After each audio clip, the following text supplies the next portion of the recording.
extraordinary, and they're going to need him to be extraordinary tonight if they want to pull off their first win against a team on a 4-game winning streak.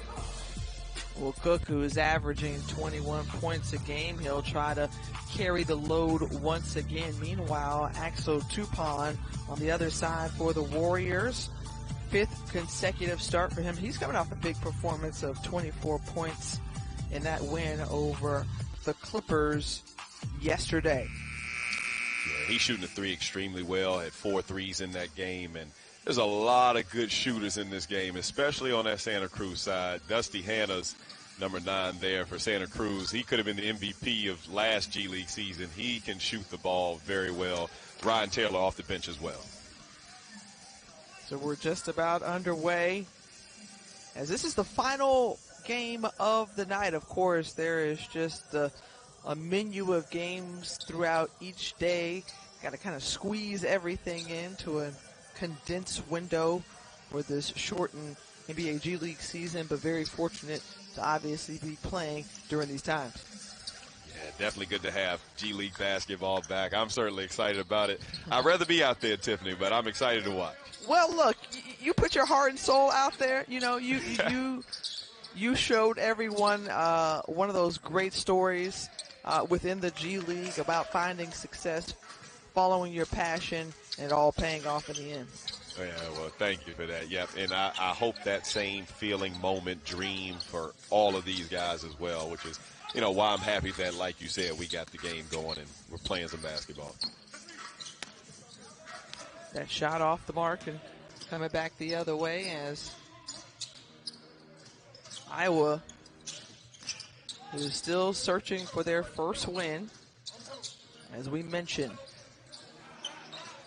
Warriors, meanwhile, trying to go to work, and a foul as a couple of players tangled up, falling to the floor is Isaiah Briscoe along with Caleb Wesson. Yeah, interesting looking set there by Santa Cruz. Don't know if they got into the offense like they wanted to or not. Caleb Wesson, I guess, trying to set a screen and just didn't look very fluid. Both teams trying to get off the schneid here, get off to a good start. And for those who are just tuning in and saying, hey, I want to know a little bit about this Warriors group, you know, what type of players do they bring to the floor, and how do they like to play?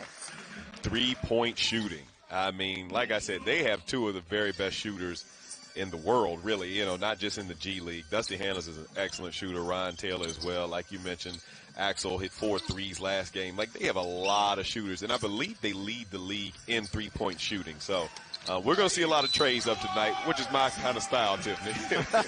Well, we know you like to shoot the long ball. Like you were a sharp shooter, and they're taking it to the hoop is Zylan Cheatham. Yeah, he's a very good energy guy for Iowa. In the games where Tyler Cook was out, he played his minutes, and he did excellent, which is why I'm not surprised he's in the starting lineup. He had the highest plus-minus for Iowa in their last game. Zylan Cheatham was a really good energy guy for them. Well, filled out the stat sheet, 11 points, 6 rebounds, and 5 assists in Monday's game against Oklahoma City. That was a game in which they played the blue pretty tightly. They've done that all season. I've had a bunch of Iowa games. I've been very impressed by how hard they play the entire game despite their record. Looking at them, you'd never think this is an 0-8 team. Going up strong there is Caleb Wesson. Wesson, the rookie out of Ohio State, and he gets his first 2 of the game. Yeah, nice strong move. Just settled in for Santa Cruz here. Haven't like how they got their offense set up just yet. They'll get into a groove here soon, I'm sure. Taken home by Tyler Cook, and again, Cook, who has been the focal point of this Wolves offense, he's able to flush it in. Wesson thought about it. Jordan Poole kicks it over on the other side of the wing. Ball fake, puts it on the deck, in the corner. And on the drive, Isaiah Reese on the miss.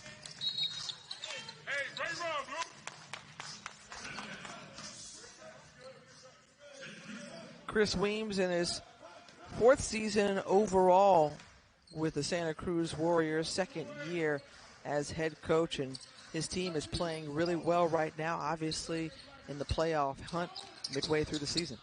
Yeah, I believe with that Delaware loss, their 4-game winning streak is maybe the highest in the G League right now. Been playing well last few games, and it came to a head that very last game, a 39-point win against Agua Caliente. You'll notice that a lot of the conversation for the Santa Cruz Warriors coming into this season was about Jeremy Lin and his return back to the G League, and obviously he is trying to work his way back to the NBA and prove the coaches, but he is out along with several others. Jeremy Lin trying to battle back from a back injury. This is his 3rd game in a row that he's missed, and that one is rattled home. Charlie Brown Jr. getting off to his first 3 of the game. This is nothing new for Iowa. Starting off the game great, 8-2, and playing well. They tend to do this a lot. And what you just want, Coach Beck, all that he's looking for is for this to continue for 48. Obviously not the, making every shot you take, but just this level of aggression, this level of play. He just wants to keep that up for 48 minutes. Sam Newman-Beck has had to deal with some challenges, though, in the process, losing players because of safety protocols or injuries. So they haven't had a roster really at full strength for much of this G League season. Yep, speaking of injuries and backs with Jeremy Lin, same thing with Alonzo Trier. And at my age, Tiffany, I can tell you back spasm are no joke. So, yeah, I certainly can't play through it. So, hoping these guys get better and get back on the court for them. An 11-2 start for the Iowa Wolves, looking strong against the Warriors here. Good defense, pushing it in transition back the other way. Finds Brown in the corner, can't convert. Good offense, though, and good look. You take an open corner 3 every day.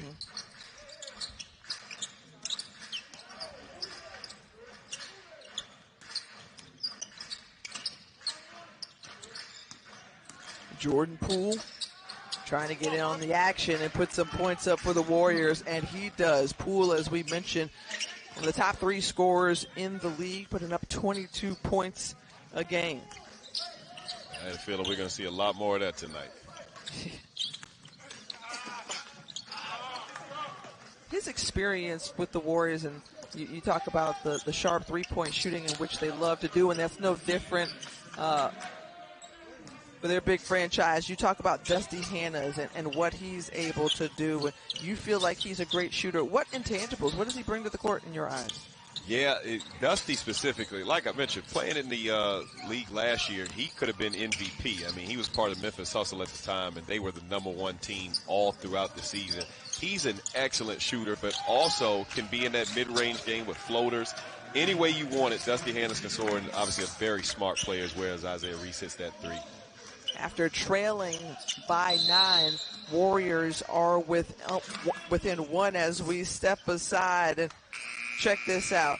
This is baiting. He started nearly a decade ago in the G League, and then boom, burst onto the scene. Lin Sanity, everyone had something to say. Everyone quickly learned his name, and now he's trying to prove why he belongs back in the league. Yeah, he's doing it too. I mentioned earlier, Santa Cruz's offense didn't look too, well put together. Looked like they were out of sync a bit, and obviously Jeremy Lin not being there has a lot to do with that. He's been excellent in this bubble, and I just read an article today about, how comfortable he feels, in this setting and just how good he feels mentally. That's always good to hear. Second in the league in assists, and you remember already earlier this season he had a really strong game against the Westchester Knicks. He put up 29 there in that win. And taking a look at the top 5, you see Jeremy Lin right there, just better than 7 assists per game. And there's another Warrior that pops up on the list as well as Nico Mannion, who's also out tonight. That's better than 6.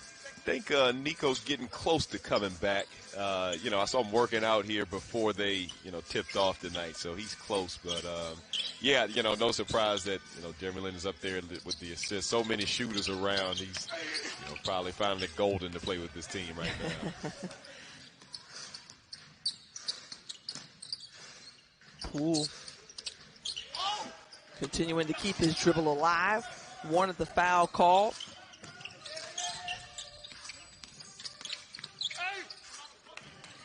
Charlie Brown up and in on the reverse. Do it yourself then, Charlie Brown. Yeah. What a move there.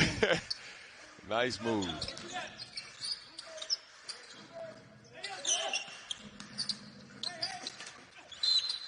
Pump fade along that baseline and able to draw that foul on Canyon Berry. There's Nico Mannion right there, out with a quad contusion. So he played 6 games before missing the last 3. Of course, he's a two-way player, picked up in the 2020 draft as the number 48 pick overall. Saw limited time with the Warriors, but again, this is a great opportunity for the guys that are on the floor and who have the opportunity to play this season to audition and really have a job interview each time they hit the court. That's exactly right. And for Nico Mannion specifically, I'm sure he's getting and picking the brain of Jeremy Lin a lot. So I'm sure he's getting a lot of help there, which is a good situation for him and great person to learn from. Going full steam ahead is Tupon, and Tupon is fouled. Canyon Berry could not be happy right now. Picked up 2 quick fouls on Axel Tupon's drive and jump shot that played before. I actually think Canyon Berry, having watched this Iowa team a lot, is one of their better perimeter defenders. He defended Jordan Poole pretty good on one of his drives to the lane. Tough 2 calls right there on him.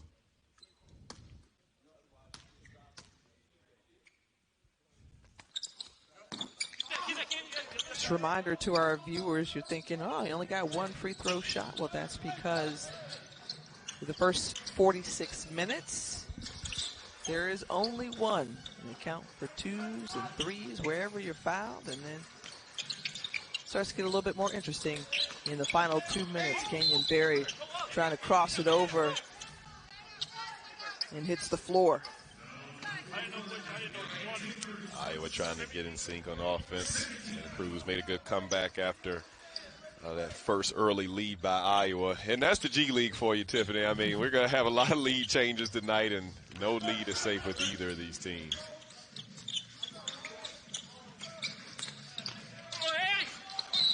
And the hesitation and good defense, but again, the whistle right there as Jordan Murphy tried to go up. And a nice pocket pass here by Lindell Wigington. And Wigington is an excellent scorer, but right there with a nice dish to Jordan Murphy.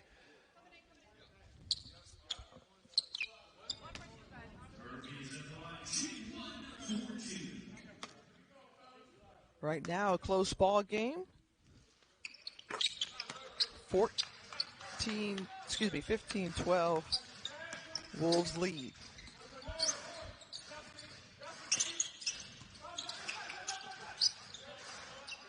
And throughout this broadcast, you know, Andre, I'm going to ask you just all about your experiences and just kind of what it was like to be an NBA G League player. Obviously, you had the great fortune of being called up, and for those who don't know your story, it's quite intriguing and remarkable all at the same time. Now you sit as the president of the G League Players Union, and just kind of when you're saying, all right, now we're halfway through the season, and we kind of see where we stand, and we kind of have an idea of what we are. How do you push to finish or close out the back half of the season?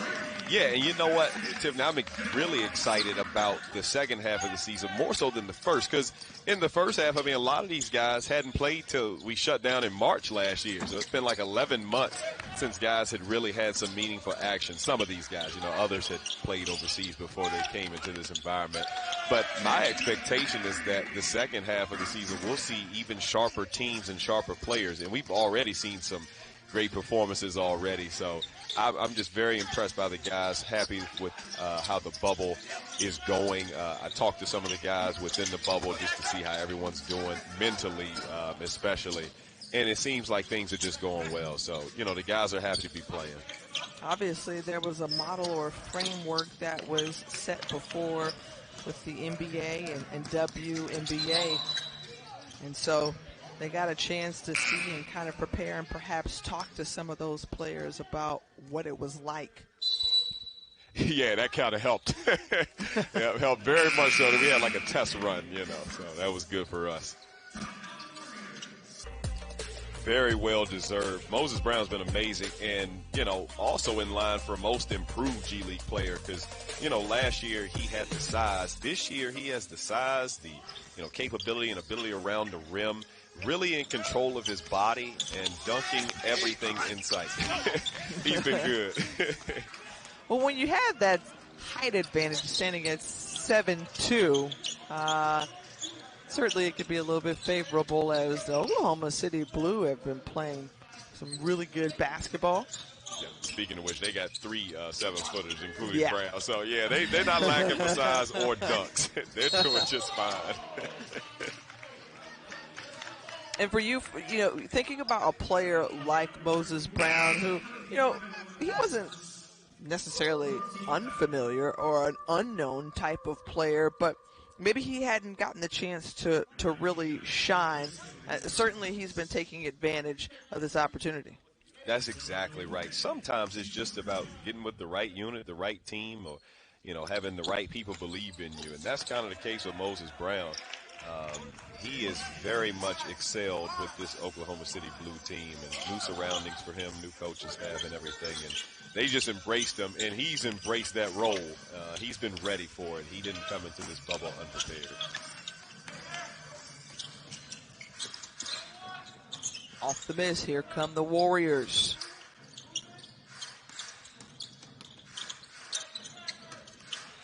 Picking up his dribble. And there's Selim Mawugbe. And Mawugbe and the Warriors come up empty on that possession. Iowa hanging in tough, trying to get that first win of the season. If they know what's good for them, and I know I talk about the shooters a lot, Tiffany, but if they know what's good for them, they better check Ryan Taylor. 6 threes last game, led this Santa Cruz team in scoring. I'm sure they know about him. Well, Canyon Berry, the son of Rick Berry, the Basketball Hall of Famer, had some good looks at the basket. That one wouldn't fall, and this ball will stay with Santa Cruz. Small unit out there for Iowa right now. I believe Canyon Berry's playing the 4 for them. But you can do that against a team that wants to stay on the perimeter. Well, trying to take it all the way in and does is Elijah Pemberton with his first 2 points. Shows how much I know. I talk about the perimeter. They go drive right in there for the layup. Don't worry, we got all ball game. They'll go right back and hang out there. I know, I got another chance, right? That's right. Oh, man. Pemberton with the layup on one end, stepping out of the restricted area, getting the charge on this end. That's how you increase your minutes right there. He's been averaging just about 14 a game.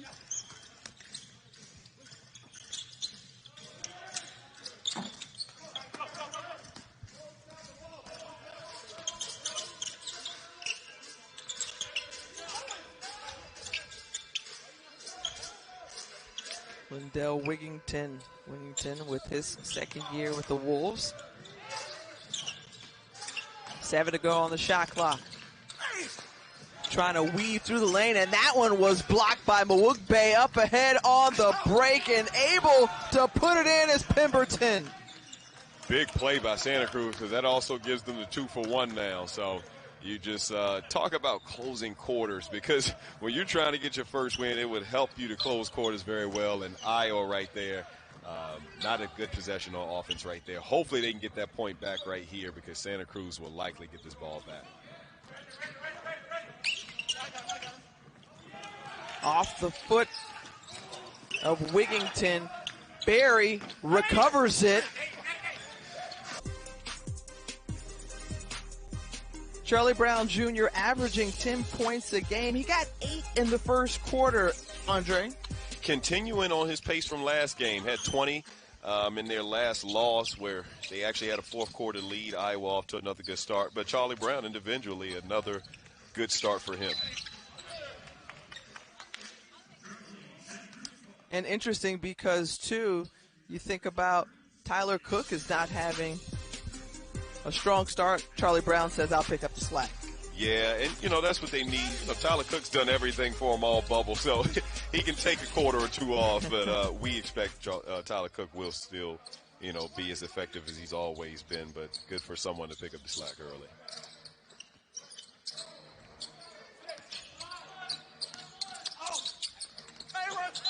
On the drive.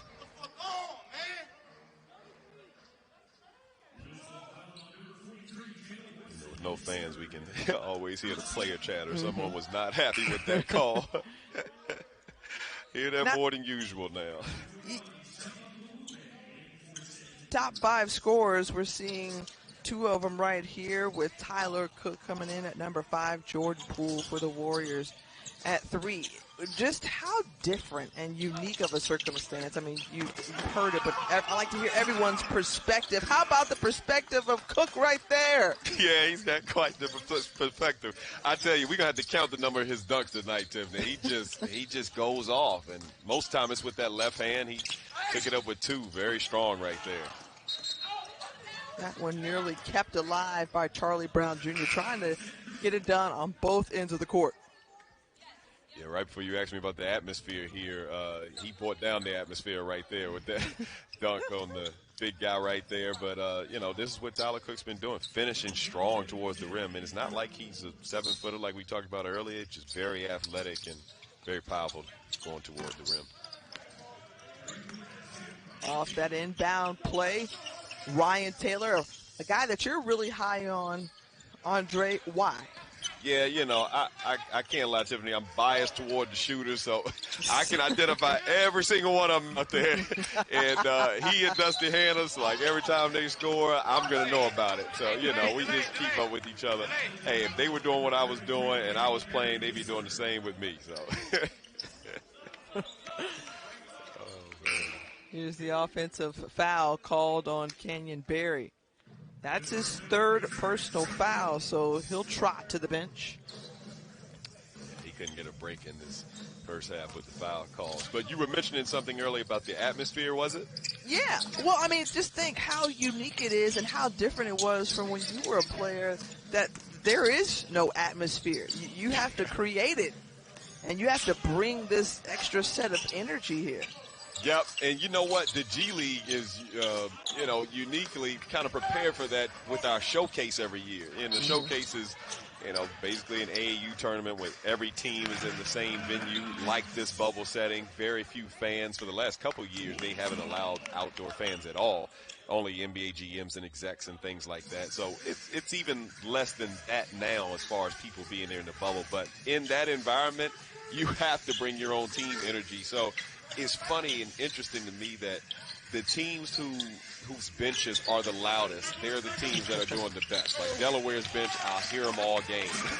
And so when you bring your own energy, that tends to bode well for your team. Yeah, but the G League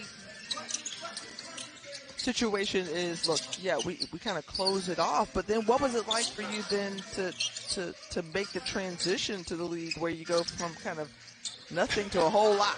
Yeah, that's true.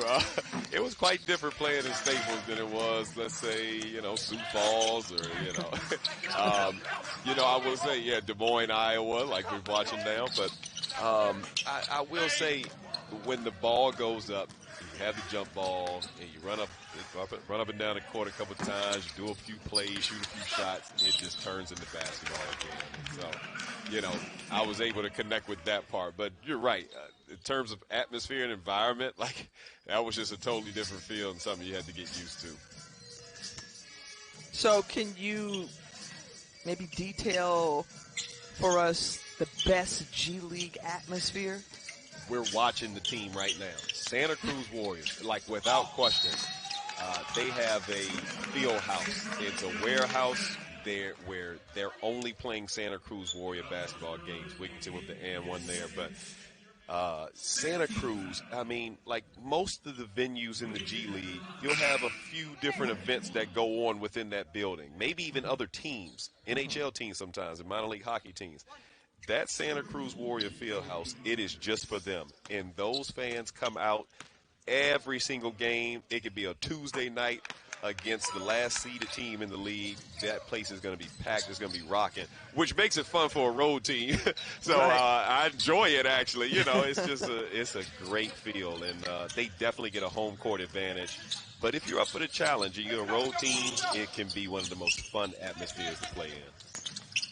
Well, see, that sounds like it kind of mirrors what Jordan Poole was used to at Oracle Arena for those 15 games last season because of the atmosphere that they bring in the Bay. Without question. I'm sure it was very much the same feel for him. I mean, that's just, you know, the franchise and their organization, that Warriors organization, from the Golden State and NBA team to their G League teams, bunch of consistency there. They hire from within. That's why they do so well consistently in the G League and in the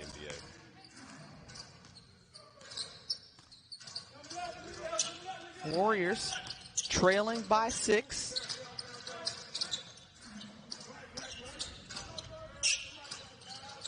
No one's necessarily stood out for the Warriors offensively, but they've been able to get several players involved and on the board.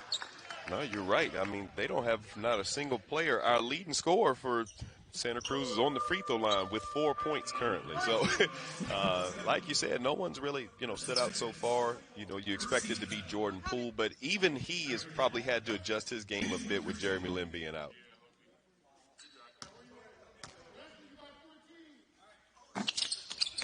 And do you think to some degree, because your top assisters are on the bench, you know, kind of trying to heal back from injuries, does that have anything to do with just the continuity and chemistry of this group?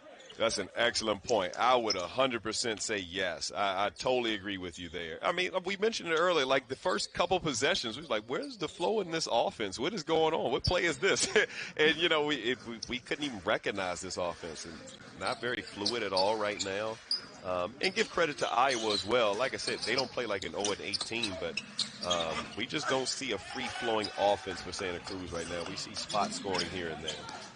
That was a nice lead pass from Jordan Poole, and Mawugbe was able to catch that in traffic and finish it off. 4 points separating these two teams. Thought about it. Isaiah Briscoe pulling up for the 15-footer, won't go.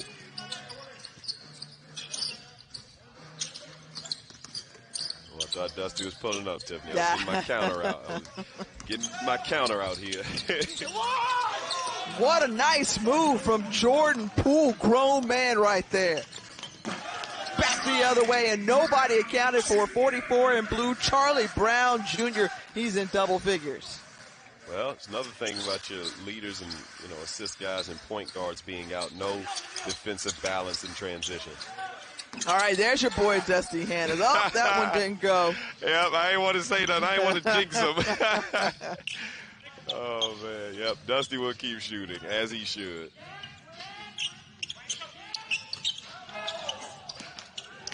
On the take, and that one was altered from Mawugbe. The Fort Wayne Mad Ants third quarter, and it's Erie who's coming off a big one against Delaware as they drop their first game of the season. And that's going to be an interesting one as you watch both Erie and Delaware and Oklahoma City. They're atop of the standings, and for good reason. For those who don't know about these teams, obviously we talked about Moses Brown and, you know, Oklahoma City, but why to watch them? What makes them so dangerous? Yeah, all three of those teams, really. And you mentioned it. So two of those teams have had the two players of the week. Delaware with Paul Reed and Oklahoma City with Moses Brown. But Erie is an extremely tough team. They're leading again after coming off a huge win. And to beat that Delaware team, like, you have to be extraordinarily tough. There is no team I've seen in this bubble that plays as hard defensively and aggressive offensively as the Blue Coats. So it's going to take a certain mentality to beat those guys. And Erie happens to have that. They have the former NBA players in Jordan Bell. They got, you know, current NBA players, some tough guys, Cassius Winston, you know, all of these things. And each of those three teams on the top have those type of players that can give any of them a shot to win this 18 playoff. And that's not forget that Paul Reed, who has been kind of like a double-double machine, fouled out in that ball game, so that could have also altered the outcome. Yep, just a little bit. Charlie Brown again dialing it up, and Brown Jr. has been hot, 3 of 4 from long range. He's got 13 first-half points and counting. Leading this game and scoring by a long shot. He has just been the one player who stood out offensively tonight. Poole gets some rebound, dishes it over, but lost some control on the way in. The offensive foul, and Poole is slow to get up. You mentioned Isaiah Briscoe steps in to take the charge, and you're right. I'm not sure what he hit. It did look like he's still down, actually. Let's see if there's something that he grabs. Looks like he'll be back as he rolls over. And let's hope he's okay. You know, you think about just the time that you have to audition and showcase and show what you want to do. You want to try to take advantage of every minute and every chance that you have to be on that basketball court. That's exactly correct. As Poole looks like that back's doing there. fine. Yeah, I'm with you. That back gets real loose when you start scoring. Right. Oh man. But no, you make a great point because there's only 15 games here for some of these teams, you know, and the others would go to a single elimination playoff. So any injury is just, you know, really tough because you have a short window already to kind of impress some teams. Well, Charlie Brown Jr. is finding a way to impact this ball game any and every way that he can. Lindell Wigington, was able to capitalize there, and then back the other way. The answer from the Warriors and one. Jordan Poole is waking up. I think he heard us say something about you know, Santa Cruz doesn't really have anybody scoring. Leading scorers got 4 points. Well, now Jordan Poole's got 10, so he heard us. Poole was the 28th pick of the Warriors back in the 2019 draft. Missing there, but finding a way to get his hand on that rebound to control the possession right back with Santa Cruz. Nice move, and he couldn't finish at the rim. And you know what? Good challenge by Charlie Brown Jr. is he gets the layup on the other end because if he doesn't challenge that dunk, he probably finishes the dunk.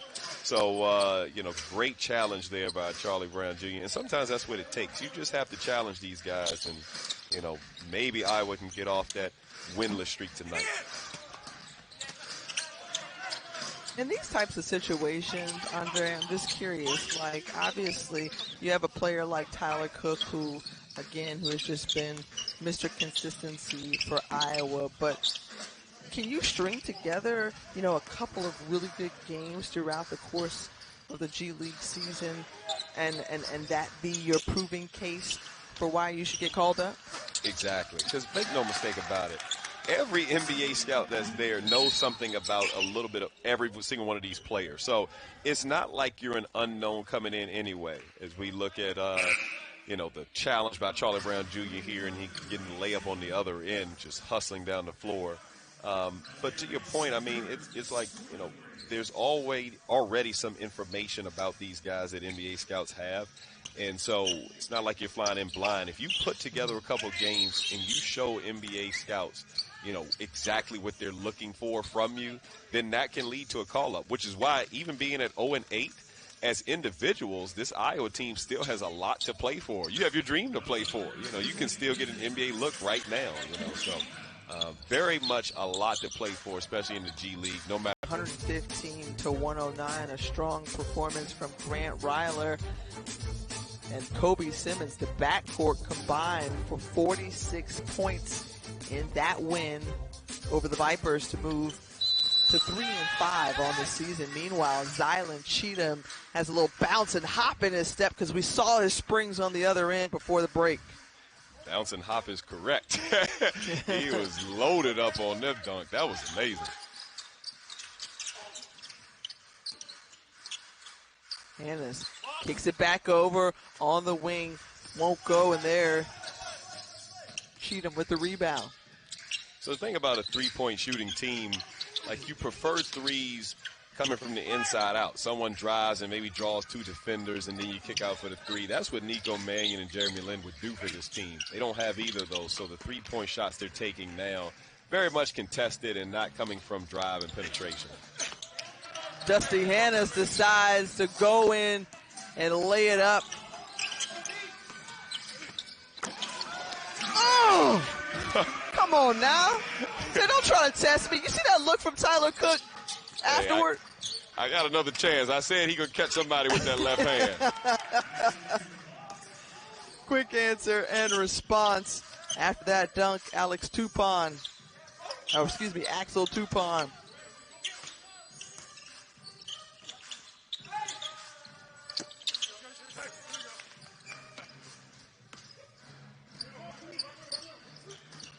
(41-37) with 2 minutes to go, and going back to that dunk, how would you evaluate this dunk? If I give it a grade, A+, if I give it a 1 to 10, 11, so like I don't know how much I can say that is wasn't said in the dunk. I was gonna say the stare down though, I feel like really helped to add the plus to it. You know what I'm saying? Yeah, he was quite disrespectful with that stare down. Yeah. And Charlie Brown's been disrespectful to Santa Cruz all game. 18 now, he's just rolling. Well, in the area where the Warriors are used to seeing a lot of assists on buckets, it's Iowa who's been able to do that. They've assisted on 15 of their 17 buckets tonight. Yeah, that's an amazing stat. I mean, any team with that assist to field goal made ratio, coach is definitely happy, at least with that side of the ball. I was playing great, holding Santa Cruz to 37 points after they just came off 129.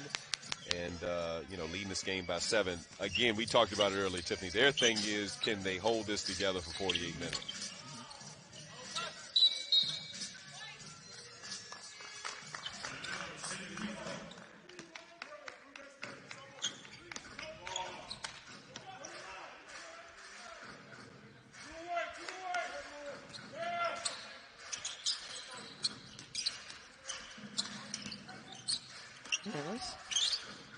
Over to Tupon. Hannes again putting it on the deck in the drive. So Dusty Hannes is like, I know you're used to me shooting threes, but that's okay. I'm going to show you that I'm versatile. All aspects and areas of my game for the 27-year-old. Yeah, that's what made him almost MVP of last season. Routinely, he was knocking down the three at a super high clip. And it wasn't just the great percentage he was shooting a ton of them and still making a great percentage. So naturally you have to come out there, and when we would go out, he would do exactly what he just did. Drive right by you, finish with a layup, or most of the time floaters.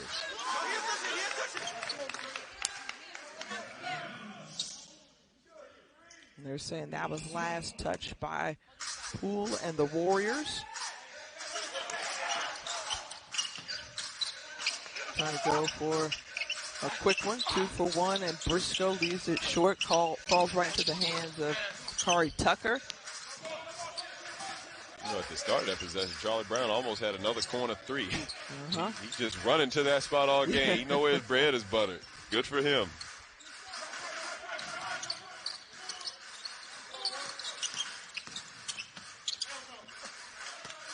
Putting it on the floor, and the finish, Isaiah Reese. Tough bucket. He made that look easy. That was not an easy shot. Calling for it on the perimeter. Instead, Cook is just like, I'm good right here. And Dusty Hannes looked like he took a bounding battle and points off bench and slightly better shooting clip from the floor. It's the Wolves who have a 5-point lead at the half. We are just about set to start this third quarter. And Andre, your thoughts on just kind of how do you slow down Brown, because he's just been so productive? Yeah, I feel like the losses of, Lynn and Mannion and just it's something about having your floor generals on both ends of the court. Not only do they set the stage on offense, but they set your table defensively as well. And there's just something off about the Santa Cruz team right now, not very free-flowing and fluid as we're used to seeing them.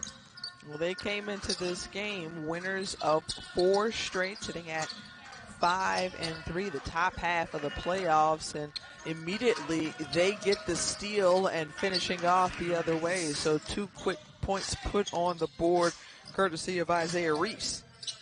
Yeah, I was about to say, if you're watching this game, Iowa's clearly played better, but Santa Cruz only down 5. You had to be happy if you're Santa Cruz with that, and couldn't be any more happier from that first possession if you're Santa Cruz.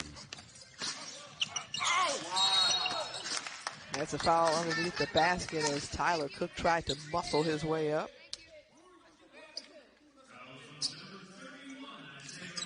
And I think what is interesting, too, you're talking about, Santa Cruz not that far behind. And for a team who loves to be sharp shooting from three-point range, much like you did when you were a player, they've only hit 3. Yeah, I know. And, they're making winning plays everywhere else, though. And that describes how a team wins. They're in this 18 playoff if it were to start today. On ABC, home of the NBA Finals. Taking a look at some of the recent transactions and happenings with the Santa Cruz Warriors, and this is really indicative of what the G League is about, always having to be prepared and adjusting on the fly in an ever-changing type of situation. Yeah, I was always told about that when I got to the G League. Just if you're not playing very many minutes now, just give it a week or 2, and something will change. Now, unfortunately for Santa Cruz, a couple season-ending injuries. One to my former teammate, Zach Norvell Jr., hoping the absolute best for him. But, yeah, that's part of the G League, not just the injuries, but the change, and guys get sent down and recalled, and your team changes from week to week. So if you're not playing very much now, keep hanging in there, and you will get your minutes. I'm just curious to know, obviously, you're still very much connected and a part of this game. When's the last time you talked to Zach? You know what? It had probably been when he got traded from us to Santa Cruz. And we had to play him a couple times last year. And that wasn't fun to go against a guy you've been, practicing with and teammates with for a while. But Zach is a tremendous young player. Had a 2-way deal with the Lakers, has played some NBA games, so he has experience there. Not afraid of the moment at all. Just a very, very good basketball player. So sorry to see him with the season-ending injury. I know about that myself. Had one last year and working my way back. So hopefully we'll be back together. Okay, now. See, this is what I love, because there is just such a hunger and a desire that you hear coming from you, that you see with these players on the court, of just, what they have put their blood, sweat, and tears into and worked all this time for. Again, it's just for the opportunity, but that love for the game. Yeah, and to play in this league, you really have to grind. You really have to love it, because no one plays in this league to stay in this league. Though looking at my career, you wouldn't know it. But, you're really trying to, every year, whether you stay in this league for 1 year, 2 years, 10 years, you're trying to make it to the NBA. And there has to be some sort of love about the game for you to keep doing that. And I think, too, yes, you want to see a player be able to score and defend and rebound, but there's also a part of that intangible. You talk about the heart, the competitiveness, but that grind, that grit that you have to kind of go along with it to stand out. And you usually can see it. It's one of those rare things, it's like you can't explain it, but when you see it, you know it.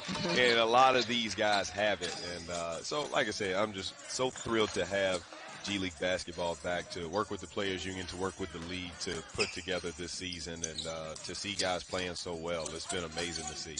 And just kind of what were some of the conversations, just kind of leading up to, or some of the concerns even, that the players may have had about a condensed season like this in the bubble?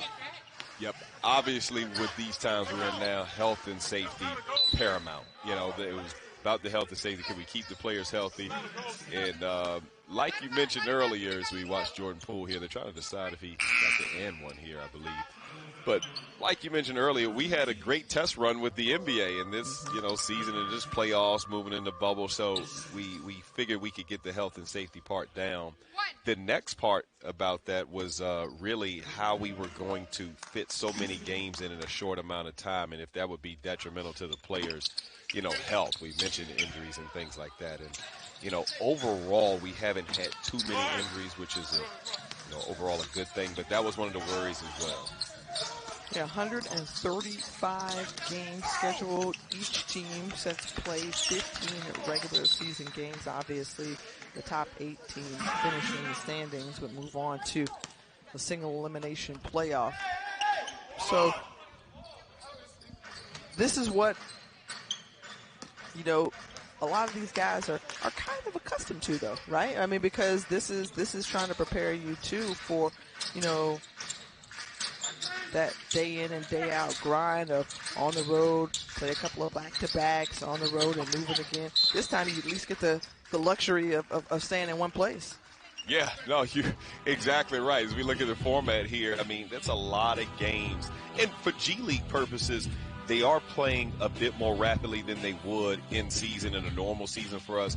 But, Tiffany, you said it. I mean, what better way to prepare for what you're wanting to go toward anyway? In the NBA, you're going to be playing games as rapidly and as frequently as these guys are right now. So, excellent, way to see where you are with your body, with your shape, with your health.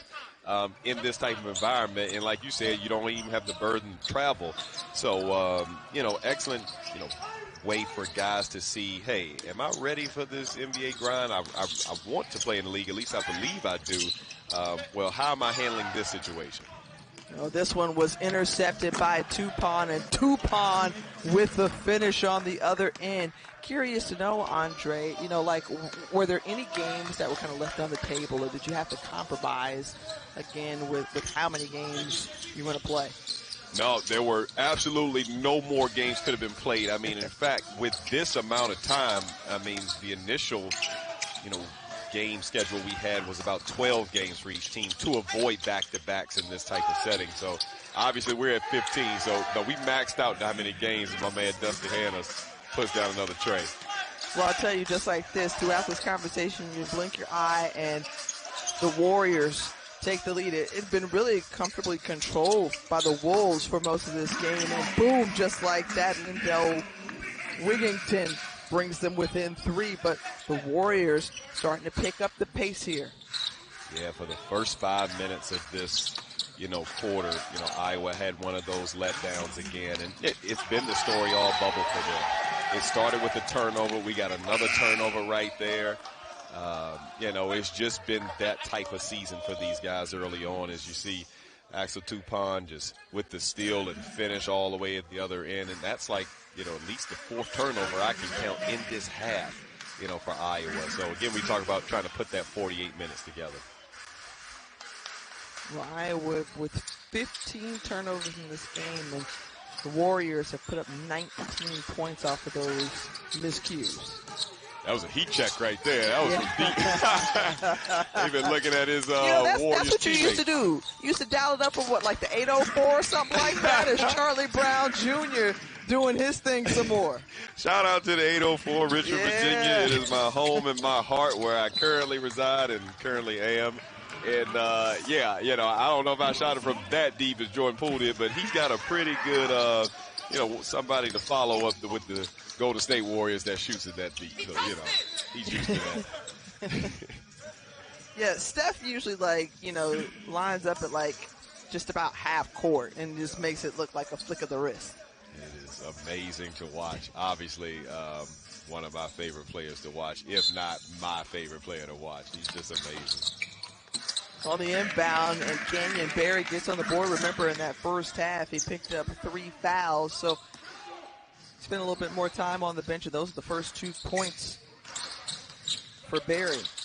He's just happy he didn't get an offensive foul call right there. Right. And how did that teardrop fall? And Poole is just like, wait a minute. no call there. The third leading scorer in the league is starting to pick things up as his team is up by 2. Yeah, and Kenyon Berry, like I mentioned, one of the better perimeter defenders for Iowa. I mean, if that's the type of shot he's making, you just pat him on the back and go down the other end. Like, I think that's very good defense by Kenyon Berry, especially having 3 fouls. To be able to make Jordan Poole have to make that type of shot, that's what you want. Just got to tell me, real talk.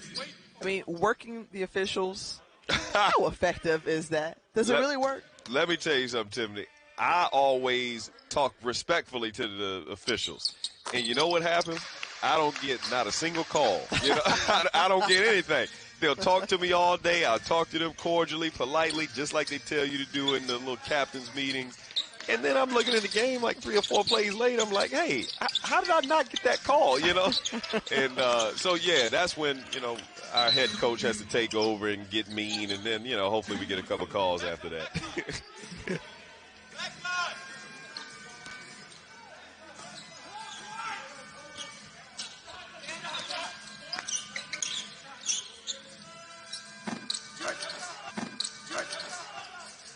2Pon with a rebound. Both teams in a bit of a rhythm now here. We got some scoring after a low-scoring first half. Kicks it out, finds Hannas, and Hannas is able to pull the trigger and knock it down. It's a good decision by 2Pon right there. Open 3 in the corner for Dusty. Very capable of knocking that down. And they got Ryan Taylor in there, too. So we can see the 3-point barrage coming here.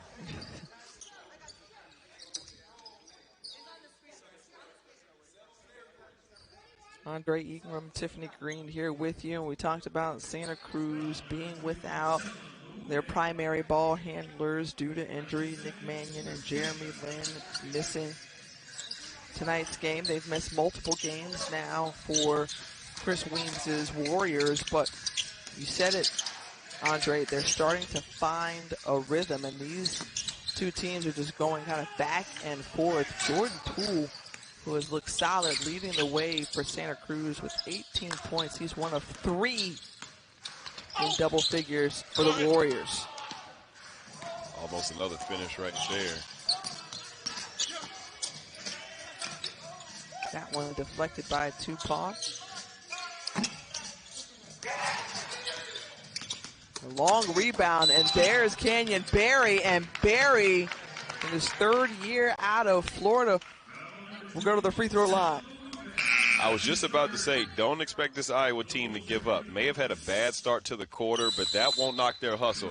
As you see Kenyon Berry here doing what he does. Kenyon Berry, not just scoring, but rebounding, assisting as well, as you see. And, when your floor generals are out, someone else has to step up and make these plays, and Jordan Poole's going to have the ball in his hands most of the time for Santa Cruz. So it's expected that he put up these type of numbers, and good for him that he's able to deliver. We mentioned just how uncharacteristic it was for him to have an 8-point performance in Monday's win over the Clippers. And so now he's back in double figures and leading the way. And how about the granny shot from Kenyon Berry? Stunning like his daddy.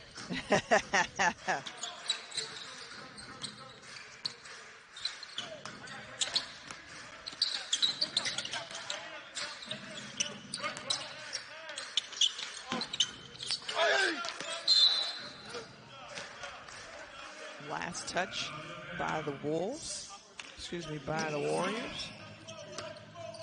Still a lot of time left in this game. I expect to see a couple more ties, a few more lead changes, and nothing decided until the clock hits 0.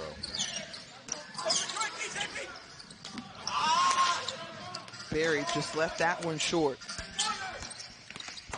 Poole sizing up Cook and stripped away. The pass over to Charlie Brown Jr. Oh! Come get some, Tyler Cook said. Well, I was about to say that's how you not run a break. He had a 2-on-1 that turned into a pass to a mid-range corner, and luckily Tyler Cook was streaming down the lane and was able to finish with a dunk. Right hand that time, Tiffany. He just showing off, just to let you know, feels very comfortable throwing it down both ways. As he does.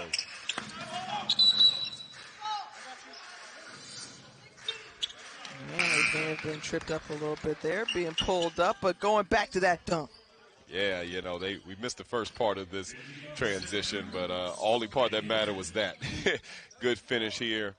Right hand right over Dusty Hannahs. Dusty was smart on that one. I wouldn't have jumped either, Dusty. And now with 18 points, Cook will take a quick breather. I'm trying to think where that 18 came from, and then I think again, I'm like, well, 14 of them was a right hand or left hand or two-handed dunk. And how about the pretty finish there from Jordan Poole? I think he's trying to take back the scoring lead tonight. I think that's what's happening here, because right now I believe this puts him at 20, and we got a whole nother quarter to go. Flexing on him. Having fun out there. Love to see it.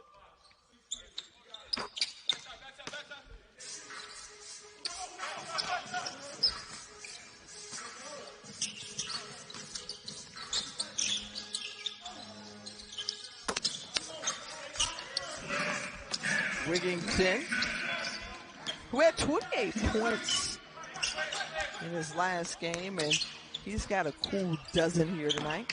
Yeah, he's very capable of scoring. He's carried the load for them offensively when they had Tyler Cook out and Alonzo Trier out with injuries. He's a very capable scorer.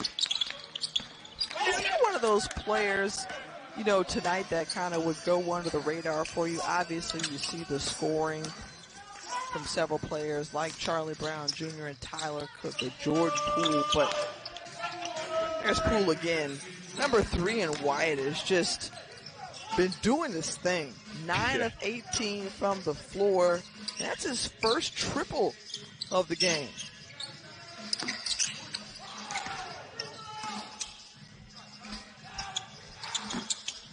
But anybody kind of had one of those quiet ball games that, you know, you've liked their play or kind of been impressed with it? You haven't called their name a lot, but they're doing the little things? Yeah, you called it with Wigington, and I've done enough of Iowa games to know what he's capable for. Johnny on the spot right there with the steal. But I tell you, Wigington is one of those guys. The reason we can't talk about him is because this guy's been doing everything in the second half. Jordan Poole, again, like we mentioned, trying to take back that scoring lead, and I'm not mad at him.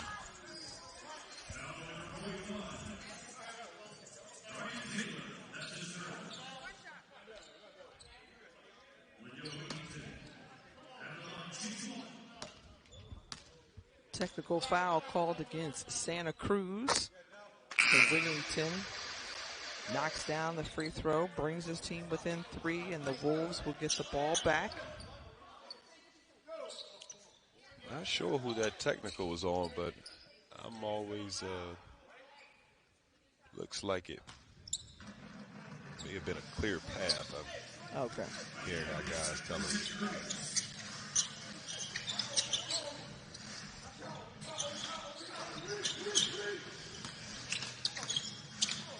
Wigington bounce pass inside, not able to finish.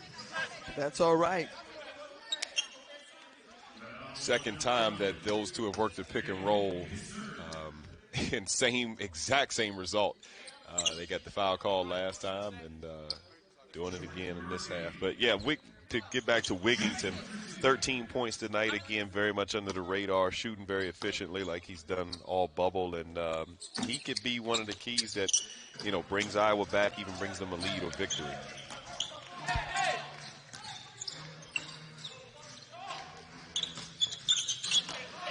I'll tell you, there was another great ball game going on, much like ours tonight, Erie and Delaware, and I'll tell you, they were able, Fort Wayne, and they were able to hang on, and they survive a scare against the Mad Ants as Erie pulls it out 106-103. Yeah, and a lot of these games so close as Wigington there with the offensive rebound, it usually comes down to about a couple possessions, and it just seems like those teams at the top of our standing, they make those 50-50 winning plays that the other teams don't.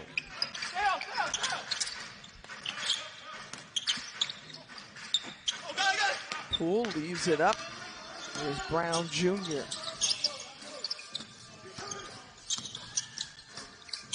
Charlie Brown Jr., who had the hot hand in the first half, misses, but Jordan Murphy is there for the putback. Murphy didn't get a chance to play last game, so good to see him getting involved in the action. It's that last bucket off the offensive rebound by Jordan Murphy here. And after that rough start to this quarter, you look up and Iowa's got a 1-point lead.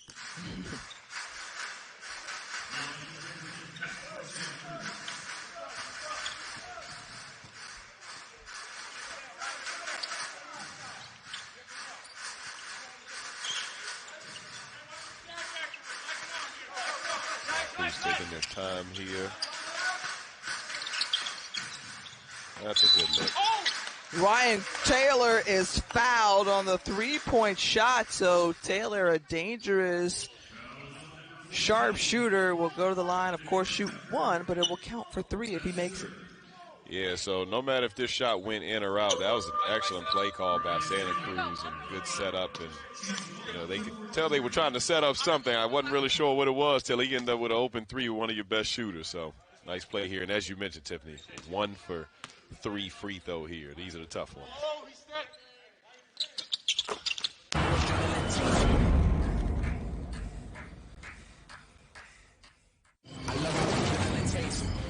This is star power from the jump. This is the best of the bad gooders this year.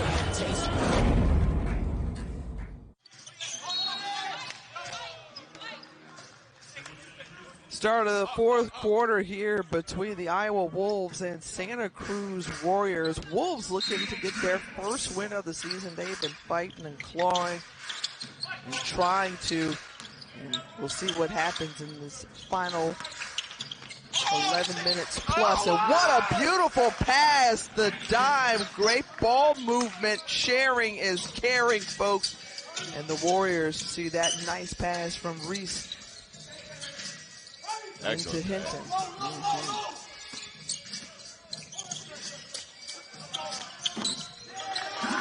Deep three from Jordan Murphy. Dakari Tucker. Dakari Tucker, very capable player as well. He's capable of lighting up the scoreboard too, but playing more of a reserve and role player, kind of glue guy for this team. But he's excellent on both ends of the ball as well.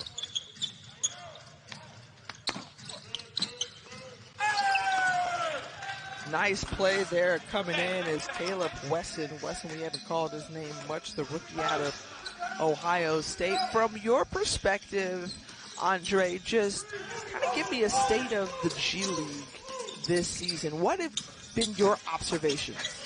Well, I mean, I don't know if it's the bubble setting or, just teams playing with such a sense of urgency, but, no matter what the record is, I've just seen all of these games be so competitive. I mean, if you're the, formerly 6-0, 7-0 Delaware Blue Coats playing against the, winless Iowa Wolves, there's a point in that game where you say, man, Iowa can win this one. And so, that's kind of the observation I see, and that's great for us. We get to call really good games and get to go down to the wire. So that's just my biggest takeaway, how, much of a sense of urgency these teams have in wanting to win. Offensive rebound and the foul underneath from Wesson, who made the bucket on the other end. Let's go back to that beautiful assist from Isaiah Reese. Wonderful look there, the no look. And whenever someone's driving down the middle of the lane, it's always a good idea to cut from that baseline. And vice versa. When you're driving from the baseline, it's always good for a guy to cut from the middle of the lane. Both tend to be open.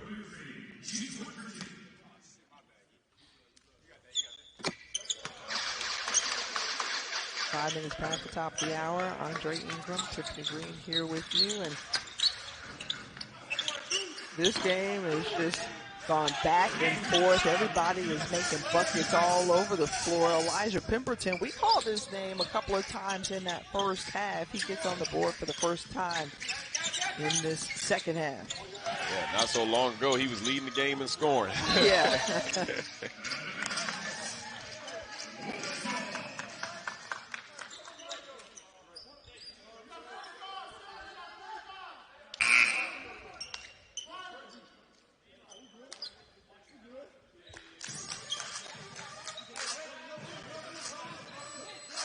Wolves bringing Cheatham back in, one of their best plus-minus guys. Energy guy, always good to have him in during winning time.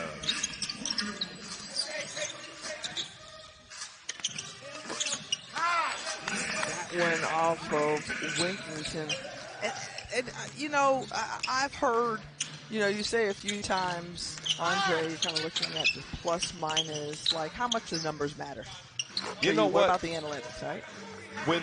So the plus minus for me is a huge stat if the minutes correlates with it. And that's what's happening with Cheatham. I mean, he's playing high minutes and has a high plus minus, the highest on the team last game. You know, those things mean something to me because it speaks to, you know, what guys are doing outside of the box score. You know, we're human. We all go to the box score. How many points, assists did he have? How many rebounds did he have? It's kind of cool. I kind of look at the things that get guys on the bench minutes, you know, that plus minus. Is the team doing well when you're in the game? And usually it correlates to a player that's not about himself, that he's, you know, taking shots within the flow of the offense, defending really well. Those are usually the characteristics of guys who are leading that plus minus. I like that. And just how much too, I mean, for when you were playing, did your coaches kind of pay attention to that stat? I mean, obviously, that's something that you look out for, but when you talk to some of these coaches, you know, what kind of is important to them? What's an overall theme that's important to them? Yeah, you know what? Like I said, the most underrated, you know, stat line on the box score is the minutes. And, you know, that's what, you know, coaches tell me. You want to play, like, do the things that help us win. And so often we think that means scoring, or we think that means getting every rebound or doing everything. But sometimes it's setting a hard screen, being over in help position when you're supposed to, taking a foul and not letting the team get a layup, winning plays, getting the 50-50 ball. So, you know, like all of those things, if it's a stat that, you know, closely shows that, it's the plus minus. To your point about analytics, you know, I've never been much of a big analytics guy, although it kind of favors my game.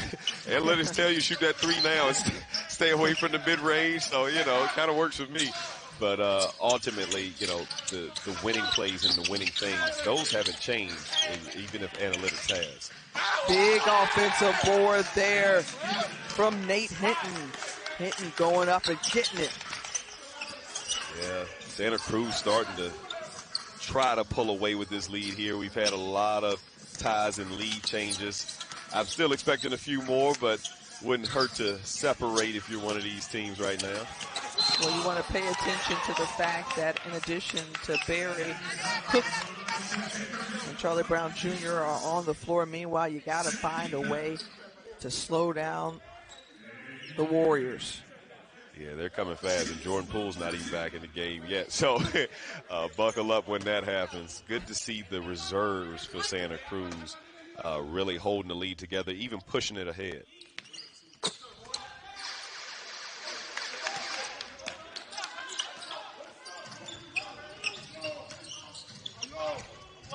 Kenyon Berry makes his second underhanded free throw.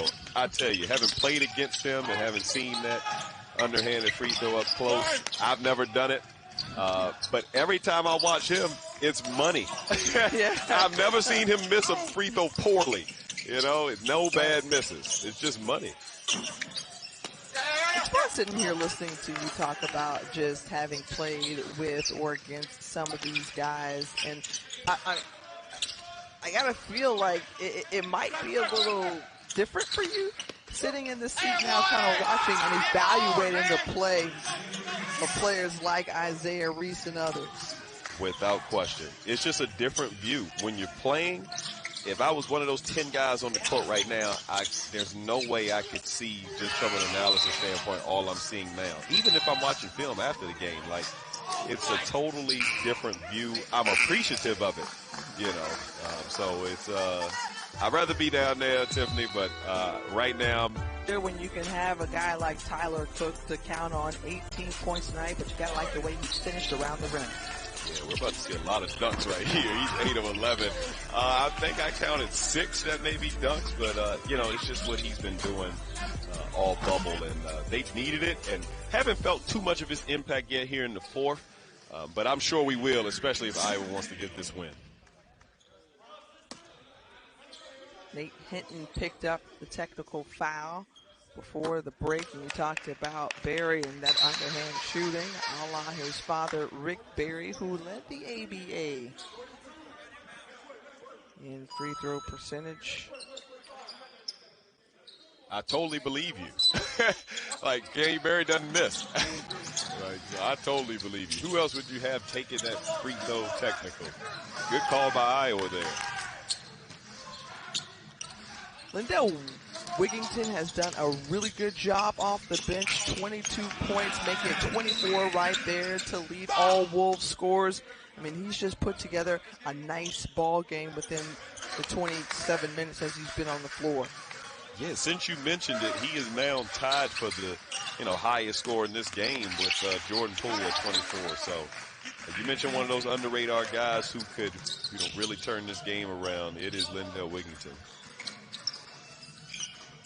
Wigington out of Iowa State. You mentioned second season with the Wolves, and Tyler Cook sees it go off his fingertips, and you heard the reaction from the Warriors bench after that call. So again, we're dialed in, we can hear, and they were pretty excited there. Yeah, whether that ball was off Tyler Cook or not, it was going the other way. That bench was not going to have it any other way. I'm not even sure if it hit off of him. Yeah, he wasn't sure either. He looks confused. Tupon gives it up right there. Reese on the take, and Berry brings down the board. Right now, Tyler Cook is screaming, ball don't lie. Now we got it back. Tupon pushing the issue. And then Berry's whistle for the foul. Remember, he had 3 in that first half. Picks up his 4th personal. Yeah, he can't catch a break on some of these calls. I think they're going to call this in the act of shooting, too. So he's not happy either way.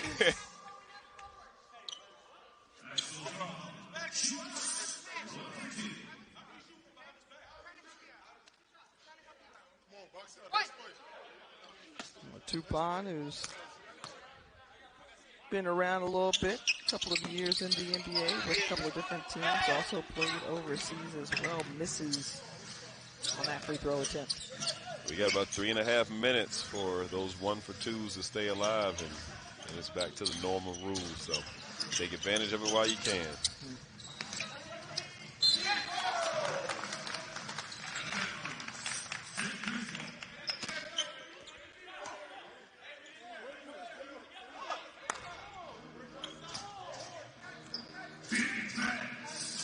Jordan Poole, who's back in the ball game for Santa Cruz. Poole, who's just been on the tear in the corner. There's Hinton, and Hinton knocks down the triple. Hinton's been amazing this, second half. And I tell you, Axel Tupon got 5 assists, and they have been like real assists, not the ones that you get when you throw it to a player, they dribble a couple times, and they give you assists anyway. He's been driving the bucket and leading to direct passes for threes. The blocking foul there against Hinton.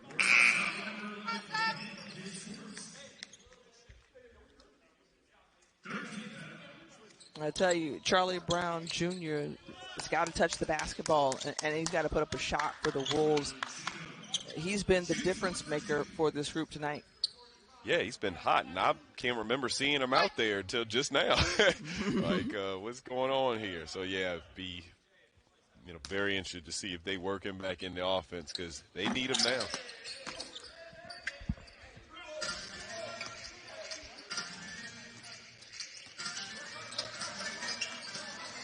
Warriors lead by half a dozen, just over 4.5 to go.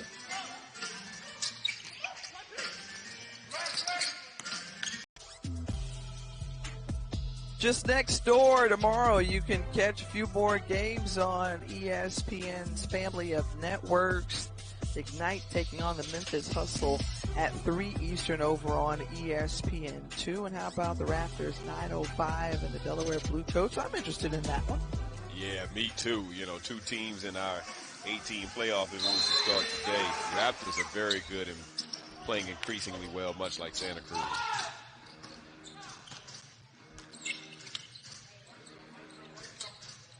I like the storylines of when you look at this. Hey, is the G League working? Yeah, well, I'll tell you this. The ball movement is working for the Warriors with Tupon with the easy dunk. But, hey, is the G League working? And have you seen the benefits or the fruit from the labor and the man? Andre, if the league were to close out right now in the regular season, this is what the playoff picture would look like. Bayhawks now have sole possession of first place after their close win earlier today over Fort Wayne. Interesting group of teams. I've seen actually all of these teams, and for Santa Cruz tonight, to get to 6-3, that's huge because that can put you up in that fourth spot potentially. In 5-4 could pretty much drop you out. So, every single win is important when you're talking about 15 games. And to go back to the point of, hey, is it working, and players getting called up at any moment, you think about the Austin Spurs who are having to adjust because of Luka Šamanić and Trey Jones being called up. And so now it'll be interesting to see on the back half of the season, how the Spurs are able to figure it out and juggle it all. They dropped their second in a row.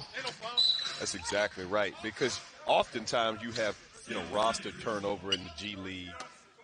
But the thing about this unique situation is, like, you've had no practice time together. So, when the roster changes now, it's not like you have 3 days of practice to figure it out before you play a game. No, you're going into the game with that different roster from last game. So, teams and coaches, presents a challenge alike. All the more impressive when teams are still able to figure it out and put it together. As Cook going back once more, and again 44 seconds away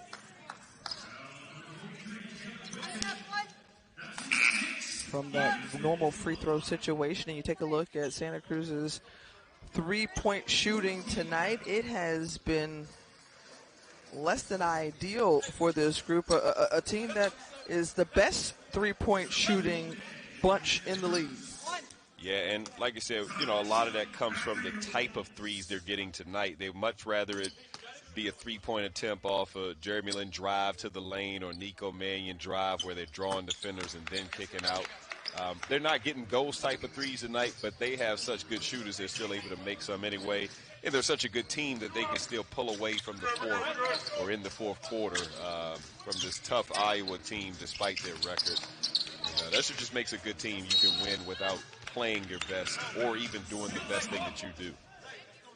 Yeah, Nico Mannion and Jeremy Lin, top 5 in assists. And when they're not on the basketball court, everyone else has to play an increased role in trying to share the basketball. Isaiah Reese picking up 7 helpers tonight.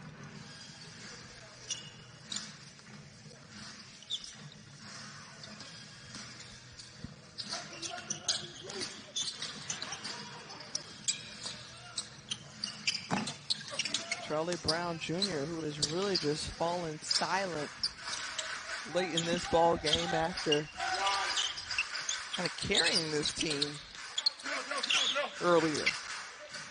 Yeah, I think, when Wigginton's offense stepped up, he just completely lost Charlie Brown and, hadn't shot the ball in a while. That one misses, and another point here for Santa Cruz. Okay, so when you watch the Warriors bench, I mean, they just all game. Like, they're up 20 points and it's 2 minutes left in the fourth, and they're arguing calls to the ref. It's amazing to see, but they're winning. Those teams win like this, and that's kind of how you have to be in this atmosphere. And good for Santa Cruz that they're like that as well.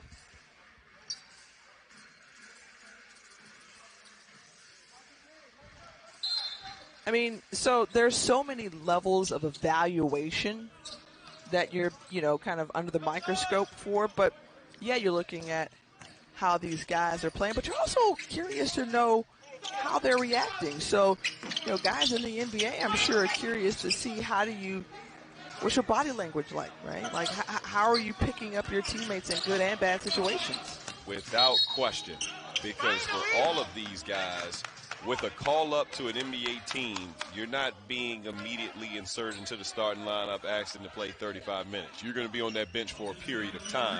And how are you acting on that bench? You're not going to have somebody who's just, sitting around not very excited about what the team is doing. Every play, whatever's going on, you want to be enthused and excited about what your team is doing and, being active and excited on that bench. So NBA teams look at that as well.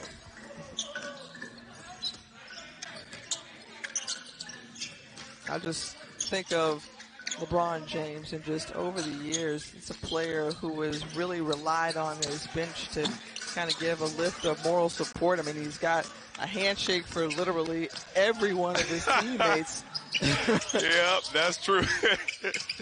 Yeah, that's true. That I'm not sure if it's the bench giving him a lift or, the other way around. He tends to make you rise a bit by the things he does out there on that court.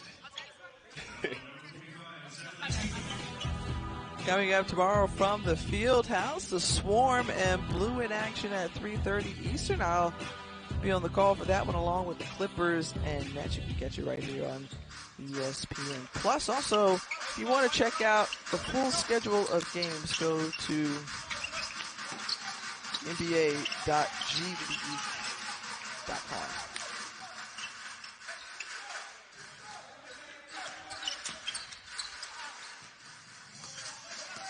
One of the rare mistakes for Poole this half, and almost made it back up with getting the strip there, but at least he'll make Tyler Cook earn it from the line. Another winning play. You're up 13. What's it matter if Cook gets a dunk? Well, everything matters. Even a play like this, make him earn it at the line.